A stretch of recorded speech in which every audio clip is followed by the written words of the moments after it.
Bonjour chers auteurs, très heureuse de vous retrouver pour cette troisième leçon concernant l'univers de votre roman. Alors, cette vidéo va être un petit peu plus courte que celle de la semaine dernière, qui était du coup assez longue. J'espère que vous avez bien travaillé du coup et que vous avez suivi comme il fallait le PDF que je vous avais envoyé. J'espère que ça y est, vous avez réussi à rencontrer vos personnages, que vous savez qui sera votre héros, que vous avez vraiment une idée très précise de votre personnage ou de vos personnages principaux ainsi que secondaires. De toute façon, là, on est en train de créer votre roman. Donc, si vous avez des doutes encore sur telle ou telle chose par rapport à votre personnage ou au personnage secondaire, on a 8 semaines avant de commencer l'écriture. Donc pendant ces 8 semaines, même quand on sera en phase de planification, vous pourrez revenir sur tout ce qu'on a vu et de tout ce qu'on aura préparé en fait. Donc c'est vraiment un process. Là, moi je découpe semaine par semaine pour vous donner des objectifs dans chaque semaine et pour vous donner un travail. Mais sachez que d'une semaine à une autre, vous pouvez revenir sur ce que vous avez fait si en continuant à monter et à créer votre univers et votre roman, vous vous rendez compte qu'il y a des choses qu'il faut reprendre ou réajuster. Donc rien de tout ce que vous faites là n'est gravé dans le marbre, d'accord? Et même quand vous aurez écrit votre premier jet, vous pourrez réajuster certaines choses. Donc pas de stress. Là, le plus important, c'est que déjà vous savez quel message votre roman va porter. Vous connaissez vos personnages principaux, secondaires, on va dire, qui porteront votre intrigue. Vous avez donc une idée de votre intrigue aussi, qui va avec votre message et qui va avec l'histoire de votre personnage. Aujourd'hui, on va parler de l'univers. Votre personnage va évoluer dans un univers particulier, dans un temps particulier et dans des lieux particuliers. Donc la première chose à faire, c'est de savoir, mais je pense que vous le savez déjà, parce qu'en créant les personnages, on crée aussi l'univers, c'est de savoir à quel moment se passe votre histoire. Est-ce que c'est au présent, enfin dans le siècle actuel, là, maintenant? Est-ce que c'est dans le passé? Est-ce que vous allez devoir faire des recherches? Voilà, c'est tout ça qu'il faut que vous vous posiez comme question. Alors, si votre histoire se passe actuellement dans une ville qui est déjà existante, bon, pas de souci. Si ça se passe dans le passé et que vous avez voilà, un roman historique à écrire, effectivement, il va falloir faire des recherches. Donc là, il va falloir commencer à faire vos recherches pour créer votre univers. Donc ça va être recherche historique, hein. Je ne vais pas vous dire comment faire, mais il va falloir aller chercher dans les livres. Wikipédia, bon c'est bien, mais il y a aussi beaucoup de choses qui ne sont pas bien. Donc si c'est un petit aparté que je fais, mais si vous faites un roman historique ou que vous positionnez votre roman dans un moment très particulier de l'histoire, surtout faites des recherches très approfondies dans des romans, dans des livres, excusez-moi, historiques et non pas des romans romancés, voilà, parce que des fois les auteurs ils refont un petit peu les trucs à leur sauce. Donc faites vos recherches.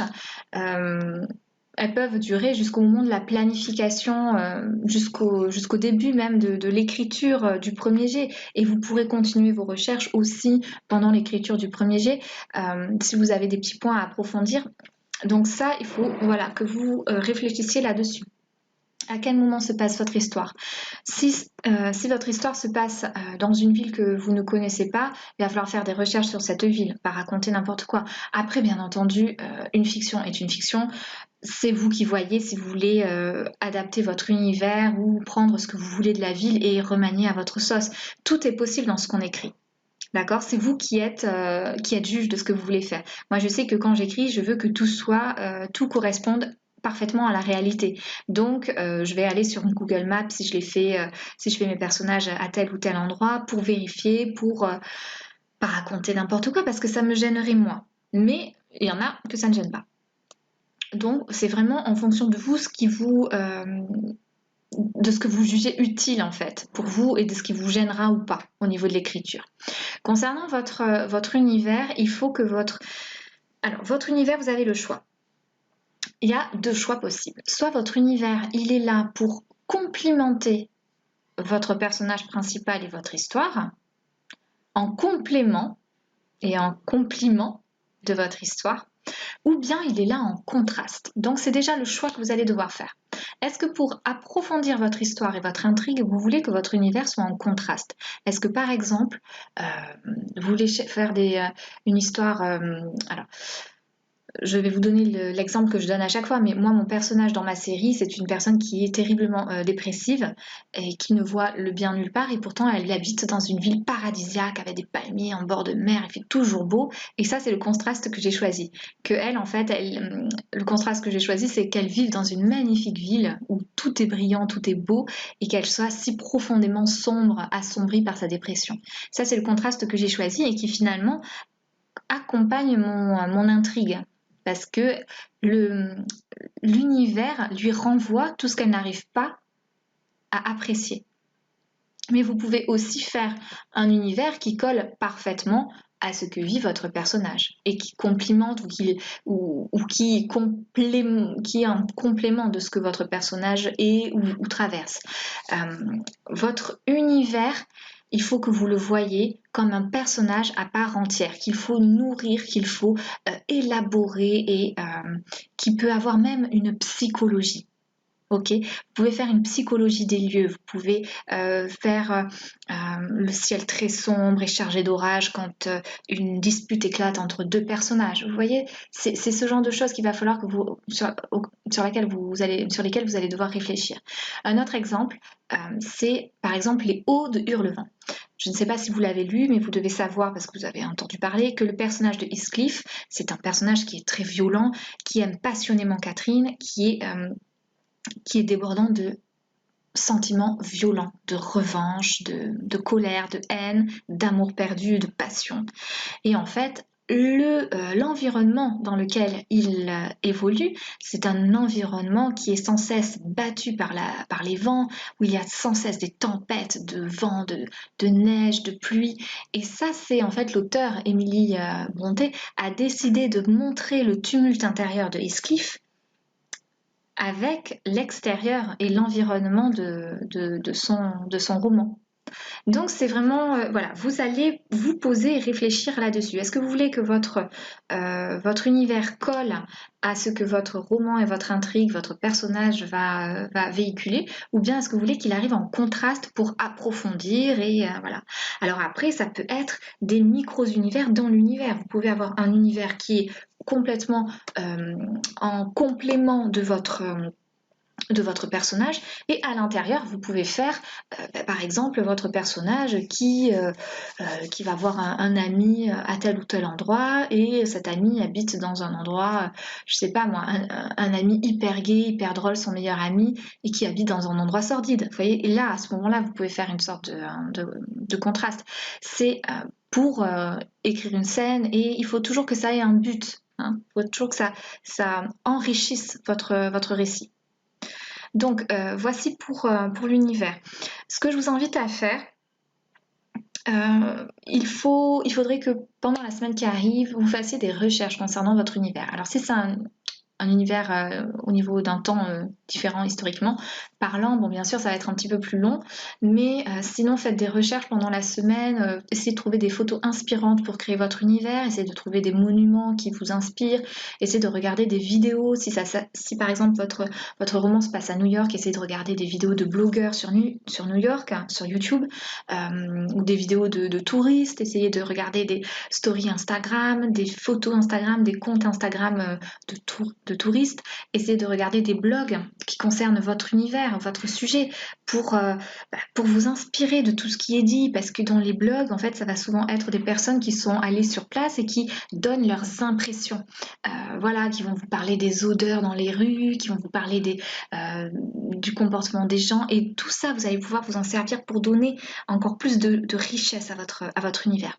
Essayez aussi Donc bien sûr, je vous ai parlé de Google Maps hein, pour vous balader, ça, il n'y a rien de mieux. Essayez de préparer un mood board de votre univers. Alors un mood board, c'est quoi?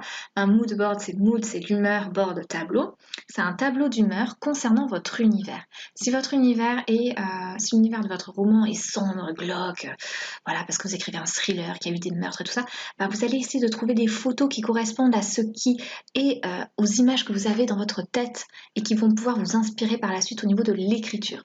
Vous trouvez les photos, vous les enregistrez, vous les imprimez, vous les collez sur un tableau ou vous les accrochez juste près de votre bureau, près de votre espace de travail, vous savez, celui dont on a parlé, et vous l'aurez comme ça tout le temps près de vous et vous serez tout le temps plongé. Et je vous invite également à regarder ce mood board régulièrement, au moins une fois par jour, le matin, ou le soir pour vous imprégner de cet univers et pour pouvoir le coller à votre personnage. Et c'est là qu'en fait vous allez pouvoir commencer déjà à plonger dans votre intrigue. Ok ? En fonction de ce que vous êtes en train de faire comme recherche, vous allez certainement avoir des idées par rapport, des idées de scènes toujours qui apparaissent, des images qui apparaissent concernant votre roman. Vous continuez de les noter. Ne vous réfrénez pas. Tout ce qui peut nourrir votre roman et votre histoire, vous les notez, vous notez tout dans votre petit carnet.